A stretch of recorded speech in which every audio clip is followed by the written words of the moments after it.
네, 반갑습니다.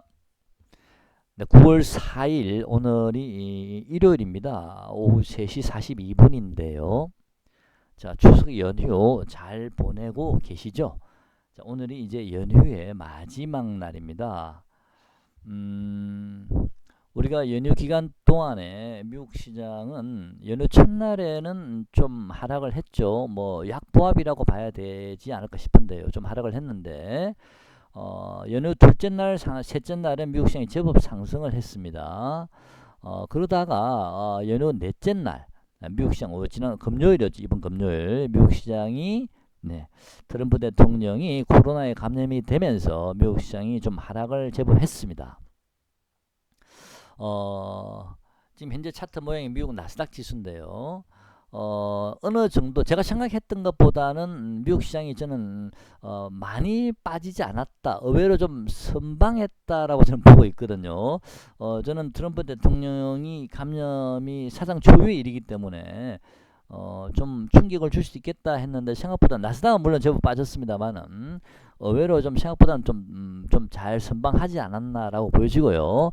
또 트럼프 대통령이 감염된 거, 코로나에 감염된 거 자체로만 놓고 본다면 어느 정도 지난 금요일 미국 시장에서 좀 어느 정도 반영은 됐다라고 보여집니다. 이제 문제는 트럼프 대통령이 이제 치료 경과가 문제인데요.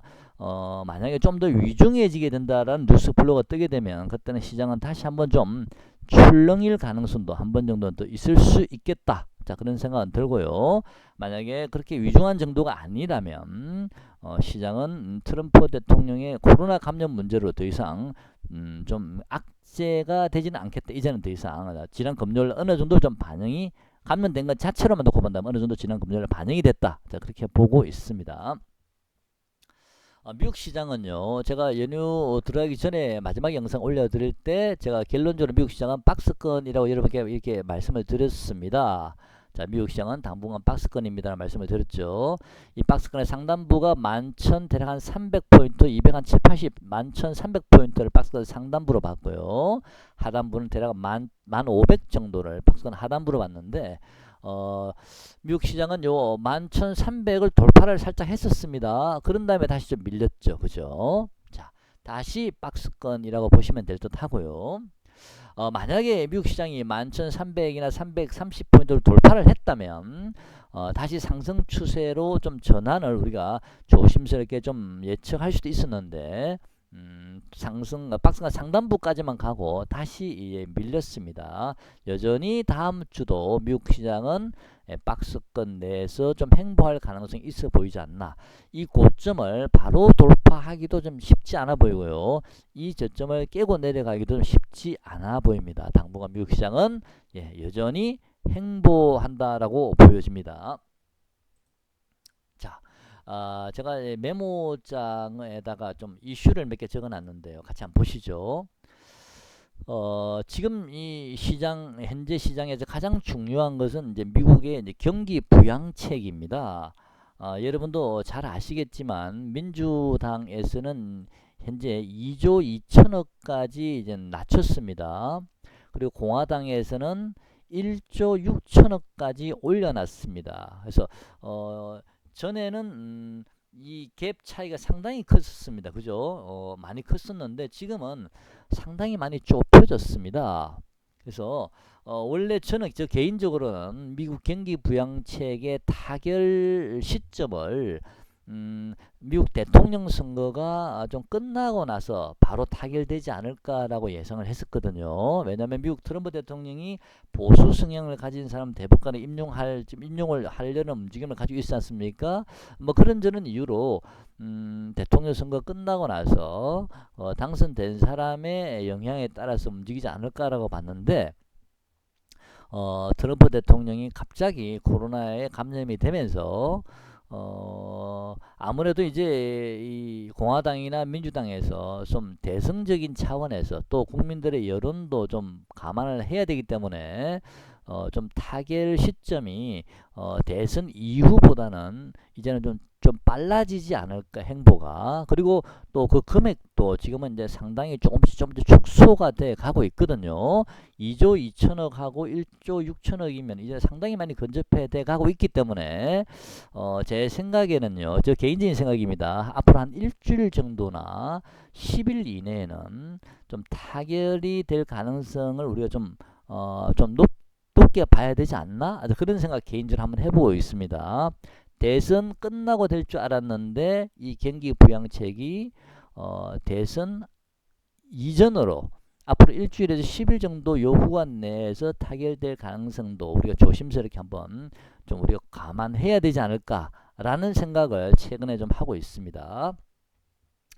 그 다음에 트럼프 대통령의 건강 문제는 아까 조금 전에 말씀드렸습니다만은 앞으로 일주일 정도면은 대략 뉴스 플로우를 우리가 잘 주시하시면 이제 건강 상태를 우리가 좀 체크할 수 있지 않겠습니까? 그 건강 상태에 따라서 시장이 한 번 더 출렁일 가능성도 있고, 아니면 이제는 요 문제는 악재가 아닌 문제가 될 수도 있습니다. 그래서 이것도 앞으로 일주일 정도면 우리가 대략 알 수 있지 않을까, 그런 기대를 하고 있습니다. 자, 세 번째요. 다음 주죠. 7일 날요. 수요일입니까? 삼성전자가 이제 잠정 실적을 발표하게 되어 있습니다. 우리나라 이슈로만 놓고 본다면 이 3일이 굉장히 저는 개인적으로 중요한 이슈라고 보고 있는 게, 뭐 삼성전자가 우리나라의 시총의 주가 지수에 영향을 미치는 부분도 있겠지만, 우리나라를 어쨌든 대표하는 바로미터 종목이기 때문에 그 잠정 실적이 저는 굉장히 좀 파급력이 있다고 보여지거든요. 근데 문제는 좀 걱정되는 것은 여러분도 아시겠죠? 그 증권사 이쪽에서 이 영업이익을 삼성전자 잠정 실적 3분기 영업이익을 제가 알기로는 1조 정도 전후로 맞춰놨다 그러더라고요. 추정치를요. 근데 그 추정치 근접하거나 달성을 하게 되면 문제가 되진 않겠지만, 만에 하나 3분기에 삼성전자 영업 실적이 좀 11조를 좀 근접하지 못하고 좀 실망스러운 그런 영업이익이 나온다면 시장은 다시 한번 좀 출렁일 가능성도 있다라고 저는 보고 있습니다. 그래서 7일날 삼성전자 잠정 실적을 좀 유심히 좀 체크해 보시기 바랍니다. 일반적으로는 좀 아침 8시 반 정도 보통 많이 실적 발표를 많이 하긴 하더라고요. 그래서 7일날 한번 우리가 유심히 체크해 보시고요. 만약에 시장이 그걸로 인해서 만약에 흔들린다면 현금을 가지고 계시는 분들은 좀 일정 부분 좀 분할해서 시장을 좀 진입해 보시는 것도 괜찮지 않을까, 그런 생각도 한번 하고 있습니다. 그 다음에 네 번째가 이제 10월 8일 바로 그 다음날 목요일이죠. 다음 주 목요일 옵션 만기일입니다. 꼭 그런 건 아닙니다만은 옵션 만기일이 또 변곡점이 될 때가 있습니다. 그죠? 그래서 외국인의 포지션 자체는 그렇게 제가 알기로는 그렇게 상방 쪽은 아닌 걸로 알고 있습니다. 최근에 외국인이 선물도 많이 매도를 하고 있었고요. 또 풋도 보면은 뭐 그전에는 좀 뭡니까, 풋을 많이 사고 콜을 좀 많이 팔다가 연휴 들어가기 한 2, 3일 전부터 조금 방향을 돌렸죠. 풋을 팔고 콜을 샀는데 선물을 좀 매도를 좀 해왔기 때문에 그동안에 뭐 포지션이 갑자기 바뀌지 않는다면 10월 8일까지는 지수가 좀 상승하기는 좀 어렵지 않나, 오히려 하락 가능성을 좀 더 높게 봐야 되지 않을까, 옵션 포지션만 놓고 본다면 현재까지. 자, 그런 생각도 좀 들거든요.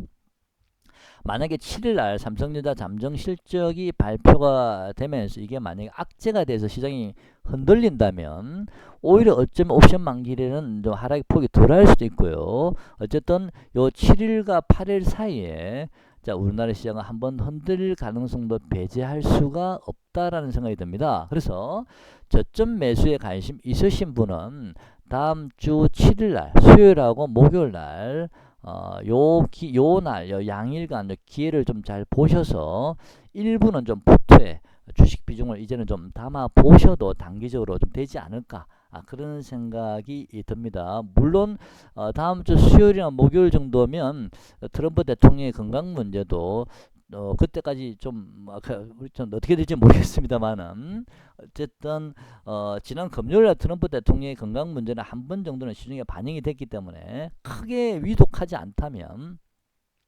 뭐 7일날 8일날 요 옵션 만기일과 삼성전자 잠정 실적 요 지점에서 시장이 흔들릴 때 일부 100% 주식 비중을 넣을 필요는 없겠지만요, 한 70% 정도는 좀 주식 비중을, 아니면 뭐 불안하신 분은 50% 넣으셔도 됩니다.